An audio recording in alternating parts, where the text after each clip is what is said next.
Hello and welcome back to another review. I got these 15 Winsor Gouache Colours from TILLITH. They were sent to me. This is not a sponsored video, but I got these sent to me. And I always wanted to try out gouache colors, but I wasn't really sure which one were good or which one are better and stuff like this. I wasn't really aware of a gouache and how to use them correctly. So I got these 15 colors. I was able to choose the colors that I wanted, and I missed a yellow color in there. I think I forgot to choose a yellow color. So right now I'm showing you the tubes and which colors I chose, and each color also have this permanence thing on the tube. Like you can see if a color is permanent or if it's opaque or is transparent. So it's the same with the watercolors, and any color you kind of get from Winsor. So when you look at the color charts, you can actually see which colors are transparent and permanent. And if when you look at the tube right now and you see that there's a permanence A, that means they are permanent. When there's like two A's like there, it means that it's extremely permanent. So on the back of the tubes, I'm actually not showing the back of the tubes, I forgot it. But on the back of the tubes you can actually see if the colors are opaque or transparent. So there is always like a tiny little square, and if a square is black, it means that the color is opaque. If it's just the half a square, it means the color is semi-opaque. If the square is white, it means it's transparent. So the tubes that I got are mostly opaque, and some of them are semi-opaque. And I think you see this the most when you paint on a darker ground. Oh, and by the way, these are the brushes that I also got. These are all synthetic brushes to use with watercolors and with gouache colors. So yeah, you can see on the right side that I already prepared a sheet of watercolor paper. And yeah, so the paper that I prepared is I painted a little bit of the paper with a dark Prussian blue acrylic color because I don't have black and I don't have a dark paper sheet or anything like this. So I painted it with a Prussian blue, which is the darkest color that I got, and I let it dry completely. So after that I will show you how the colors look on white paper and on dark papers. And I will put all the colors here in this pen that I got.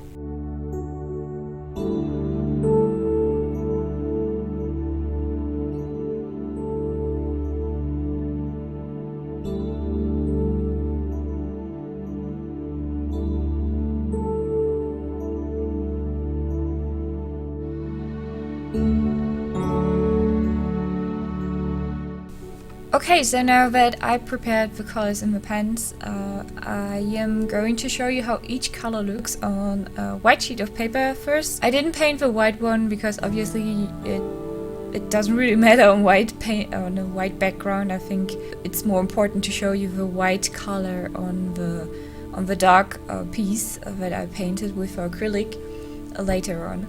But I always struggle with this part to show you how the colors look, because they always look very, very different on screen than in real life. So there is like a huge difference, I think.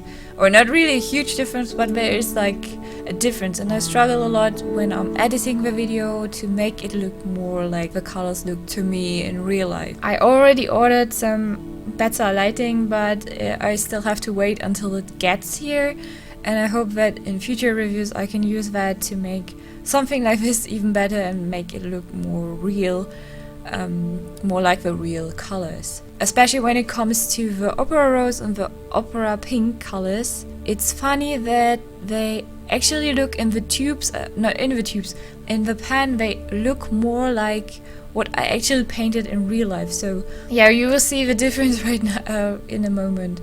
I always use a little bit of water, just a tiny little bit of water, and put some colors on the brushes. And the colors are very, very vibrant, and you can mix, like you can see in the bottom, always I am using a little bit of water to make it like watercolor a little bit, so like it fades a bit.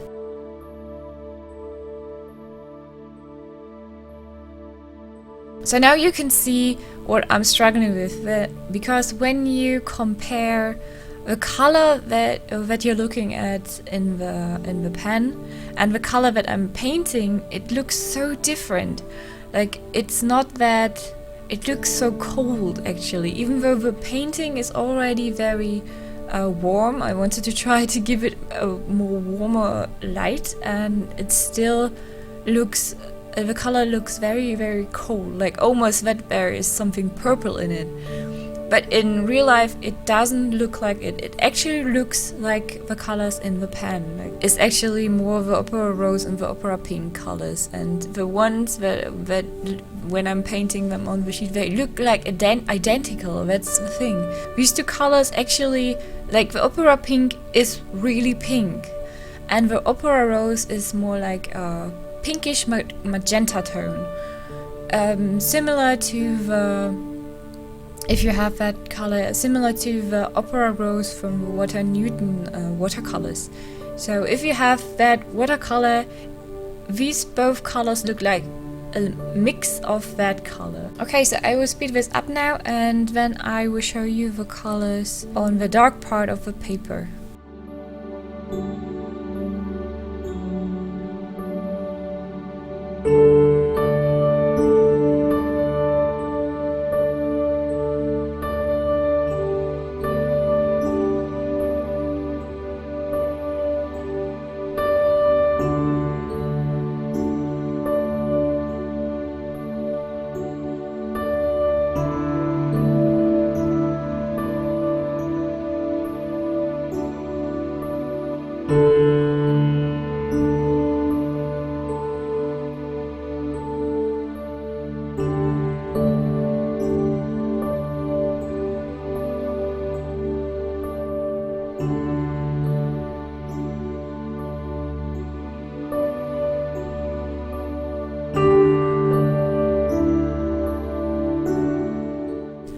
So now you can see the white color that I'm using there, and it's actually pretty opaque. It's also on the tube that the color is opaque, and I really love it. Like, you can't see the dark background, and you can still fade it with a little bit of water, and it's still kind of opaque.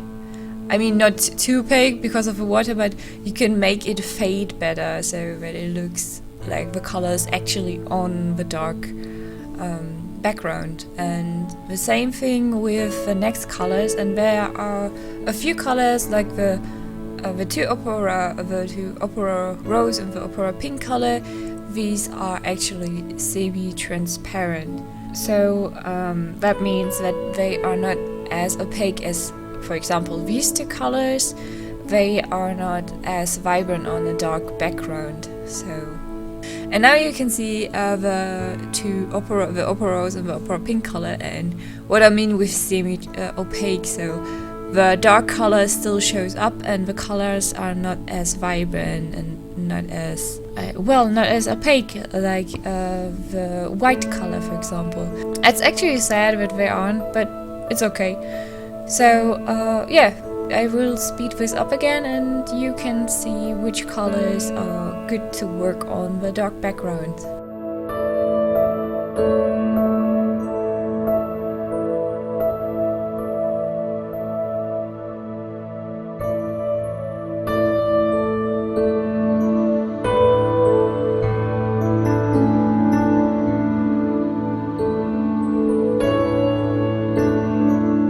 So in this last part, I am actually just messing around with some of the colors. I'm mixing some of them, see if they get more opaque, if you mix them with an opaque color like the white one, and what kind of colors you can create.